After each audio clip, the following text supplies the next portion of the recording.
So this is it. This is the $15,000 camera. It's arrived. And this is the unboxing. It'll either work or it won't. Yes, biggest gamble of my life. In fact, before I actually get to unboxing it, when I was talking about buying it, there were some people saying that, you know, I was sort of flashing the cash around sort of in a rather distasteful fashion. And yeah, I can sort of see where they're going with that. But the reality is this is going to be used to make videos with. And also, I mean, if you actually compare this in terms of, you know, the bang for the buck that I get out of this sort of stuff, say compared to Sarkeesian, you know, in her latest crowdfunder, she got, what was it, $200,000 for 5 videos. That's $40,000 per video. This super uber high-speed camera, which I'm hoping will work, was $15,000. Right? So she could have bought one of these for each one of her 5-minute videos and still had $25,000 to make the rest with. Anyway, right, so let's get on with the actual unboxing. So it's actually got their name on the tape, which is encouraging. You know, I like I said, I did my homework on this. They looked to be a reputable firm, but there's a difference between that and actually getting what you want. So the camera did have a clean bill of health the last time it was checked out. But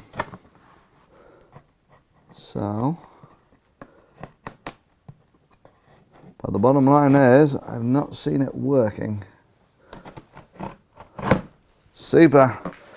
And on the inside, we have paper, what looks to be a computer box, which is, I'm certain, a computer box, and another box, which I'm going to assume, oh yeah, that's the camera. There we go. Oh, nice and light. Ah, and what else do we have? Bubble wrap, and a knife. Okay, super. So let's start with the camera box. Not the camera box, the computer. This thing looks like it's seen better days. But whatever. I mean, my suspicion is the people who owned it previously were, yeah, so it's got a catalogue number on it. Someone obviously catalogued all this stuff, which sort of makes me think that, you know, the people who were trying to get rid of it were originally aerospace. They made satellites. So there was, you know, a really pretty decent hope that, yeah, this was the apparent bargain that it was, even though I got really stiffed on the import duty on this thing. But, yeah, this looks pretty good. Okay, so someone actually took time packaging this up again.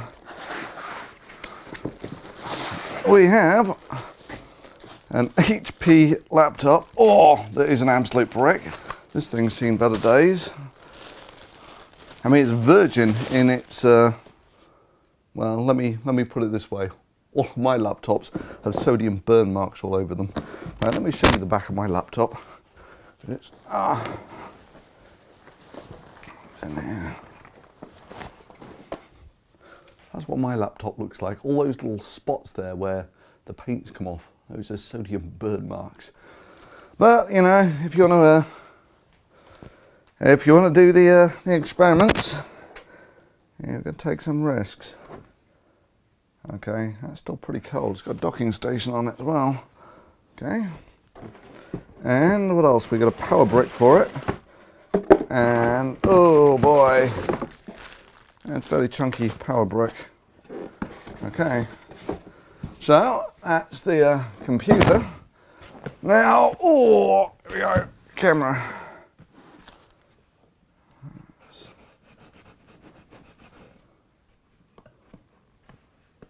Come on.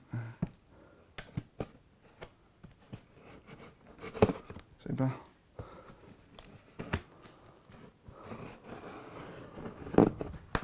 Perfect.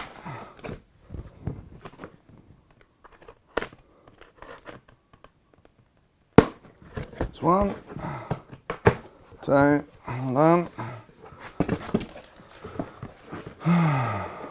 Now, that's this. Oh, here we go. So this looks to be the original manufacturer's box, judging just by how well everything fits. So in here we have the cables and everything. So, oh, this does look, oh, this looks in virgin condition, Jesus. So that's, I checked out all the connectors that they then, turns out I couldn't work out what the hell this thing did. So I actually called up the manufacturers and they said it's all sort of duplicates of other functions that you can get on the camera. So that looks pretty decent.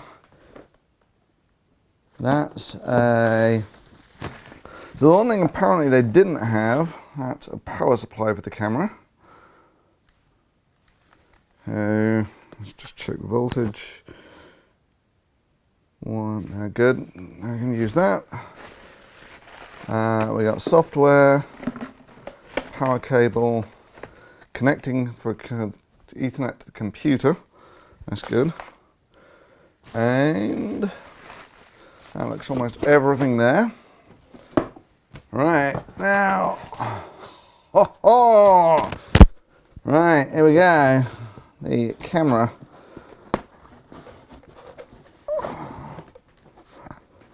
So actually, let me just show you that at the moment. There we go, that's the camera. That's a $15,000 camera, and it looks to be in pretty decent condition. Not entirely. There is something I actually noticed even on the this lens cap's off. That doesn't matter, obviously nothing got in there. So the sensor all looks in good condition. So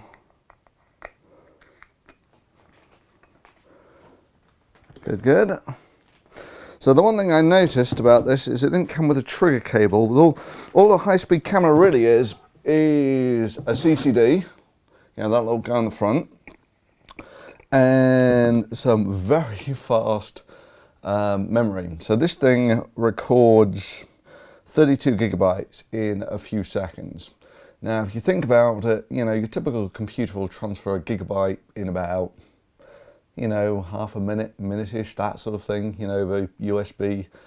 And this is doing all of that for about 4 seconds of video. I mean, if you think about it, a gigabyte is, it's about an HD video of a movie, right? So a gigabyte will normally get you an hour-long movie, and we're getting 30 times that much data in about 4 seconds. So the whole thing about high-speed cameras is really about, writing all this stuff to memory very quickly. Actually, hang on, is that what I think it is? So these things occasionally, they always have a high-speed onboard memory, but these things, to increase the workflow, sometimes they'll actually have sort of these things called Cinemags, which is basically fast write speed, because otherwise, just to get the 32 gigabytes off the camera, just think about it, copying 32 gigabytes for 4 seconds, just even transferring it over a gigabit cable, it's going to take a while. So anyway, for some reason that doesn't stick in very well. So the thing is, I'm not very familiar with F-mounts, but I've never used them before in my life, but I did, being a interesting sort of guy, go out and get an F-mount lens, because ideally I would have one of my Canon lenses, because I've got quite a lot of Canon lenses, but this little crappy plate on the front, I asked them how much one of those would be for a Canon, and they were like, $1,000 or something, which, considering it's just a plate of metal with 4 screws in, seems a little on the expensive side. Anyway, so beautiful. Now I have something that actually looks like a high-speed camera. Excellent. All right. Next question. can actually do anything useful with it. So let's just move him off to one side for a second. It looks to be in pretty decent order. So this was the one thing that worried me, this piece of tape here. So it's meant to have a load of controls, and these controls look, actually that's weird. Well, what the hell's the trigger? So all the versions of this camera I've seen, they actually had controls here. That's, okay, this might, maybe they did it all through software. Must have done it all through software. You see, normally what you do is you just leave it scrolling through, it keeps writing the data to the very fast memory over and over again, and then you hit a trigger and then it sort of just flash freezes that, and then you can take it off at your leisure, which, like I was saying, if you're taking 32 gigabytes off a camera, you can take quite a time. Anyway, so I think we're almost at the point. So the more modern versions of this camera, they actually have a button on the camera, so you push the button on the camera. I thought that that's where they were. You know, if you look on the modern versions of the camera, that's where the buttons are, but there's nothing there. So, I don't know, we will see. Right then. So, I'm tempted to actually leave that for about, it's at the moment, how to get the thermal camera on it, at the moment it's like 2 or 3 degrees. So this thing, oh, really, that's how it works.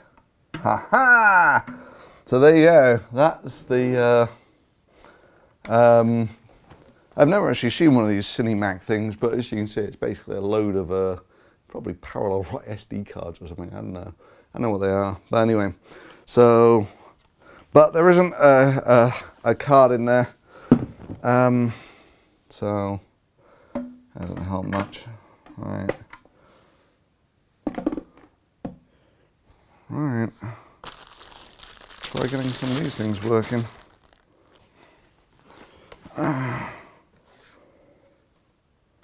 Aha. Oh, wow, someone has taken care of this. Still got the, yeah, a lot of this looks virgin. Oh, it's got fingerprint scanner on.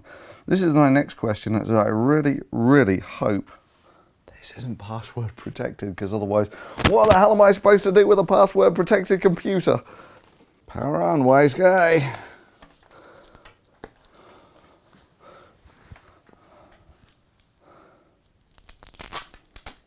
I happen to know the camera's about 3 years old. I can look up the service history.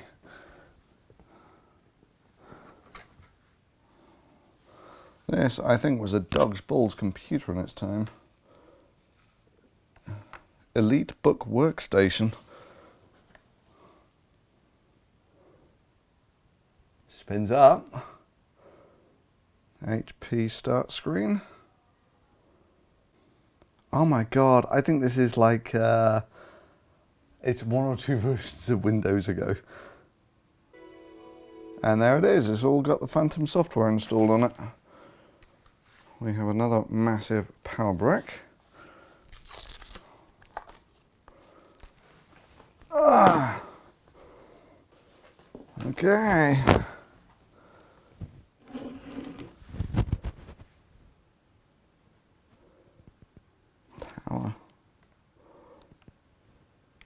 Power 1, power 2.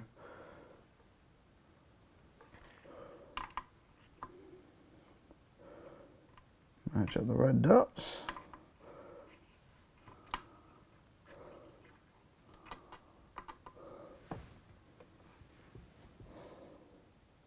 Which is that way. The camera spins up. The fan's going. Yeah, it's hopeful. Next, a Ethernet actually plugs in there. Red dots top, that's easy enough. Ethernet in there.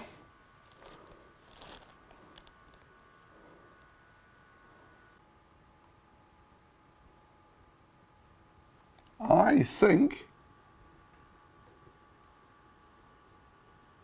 might be working. Come on. Come on, lens cap.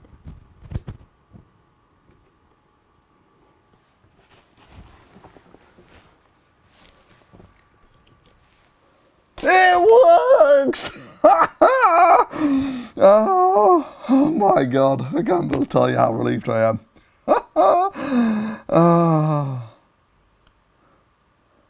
And it's got the capture area. Let's try auto exposure. 5,000 frames per second. Let's go down to 1,000 and put the exposure time up to. It works!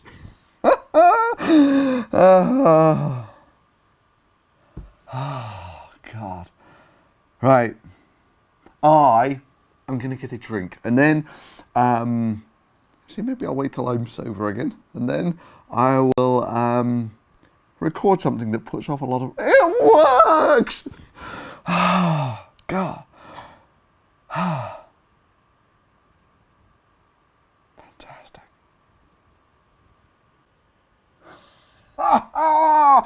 It works! Beautiful. Thing of beauty. Okay, so this is probably quite unadvised. So first, recording with a high-speed camera will be something along those lines. You see, high-speed cameras need a lot of light. Oh, they work hard to take the heat out, I'll give them that. Anyway, okay, so you need lots of light. One of the things that puts out lots of light is fire. So what I'm going to do is I've got that all set up. The focus is in about the right place. So what I'm going to do is I'm going to go boosh. I'm going to turn it out and we're going to see what that looks like.